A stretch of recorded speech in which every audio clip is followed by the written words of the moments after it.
Iran ఎందుకు ఎవరి మీద ప్రతీకారం తీర్చుకోవాలనుకుంటుంది? ఎందుకంటే సహజంగానే వాళ్ళ సుప్రీం లీడర్ అయతుల్లా అలీ ఖమేనీని హతమార్చడంతో పరిస్థితులు భయానకంగా మారిన తర్వాత ఇరాన్ ఫేజ్డ్ మేనర్లో స్టెప్స్ తీసుకుంటూ వస్తుంది.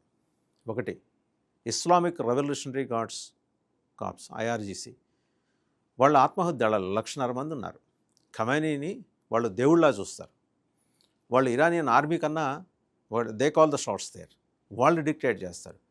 ఖమేనీని, రక్షణ మంత్రిని అండ్ ఐఆర్జీసీ చీఫ్ని చంపేశారు. తర్వాత సెకండ్ ర్యాంక్ లీడర్స్ కొంతమంది జనరల్స్ని, సైంటిస్ట్ని చంపేశారు. ఇవాళ ఉన్నది థర్డ్ ర్యాంక్. వాళ్ళు అక్కడున్న మొజాయిక్ ఫోర్సెస్, ఒక 31 డివిజన్స్ ఆఫ్ మొజాయిక్ ఫోర్సెస్ ప్రస్తుతం ఈ ఆపరేషన్స్ అన్నీ క్యారీ అవుట్ చేస్తున్నాయి. జీసీసీ మీద ఈ మిసైల్ అటాక్స్ కానీ ఇతరత్ర కానీ ఎక్కడ తగ్గట్లా. వాళ్ళు నష్టపోతున్నారు, నిండా మునిగారు.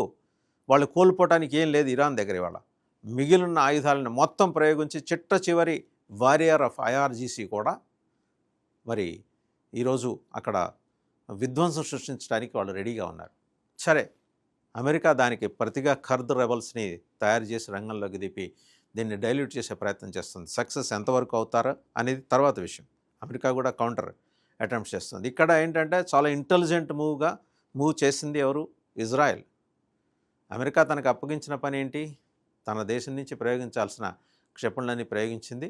అలాగే అవతల నుంచి బ్యాలిస్టిక్ మిసైల్స్ వీళ్ళ ఐరన్ డోమ్ని చీల్చుకుంటూ కిందకు వచ్చి వీళ్ళని ఇబ్బంది పెడుతున్నాయి. టెల్ అవీవ్ లాంటి నగరాల్లో భవనాలు నేలమట్టమయ్యాయి. డ్యామేజ్ చాలా ఎక్కువే ఉంది, అటు ఇరాన్లో కానీ ఇటు ఇజ్రాయెల్లో కానీ. బట్ ఇజ్రాయెల్ ఊరుకోల, లెబనాన్ వెళ్ళి కొడుతోంది. లెబనాన్లో ఉన్న హెజ్బుల్లాస్ అనే ఉగ్రవాద గ్రూపుల్ని దునుమాడుతోంది. వాళ్ళ లీడర్ని కూడా, కమాండర్ని కూడా చంపేసింది.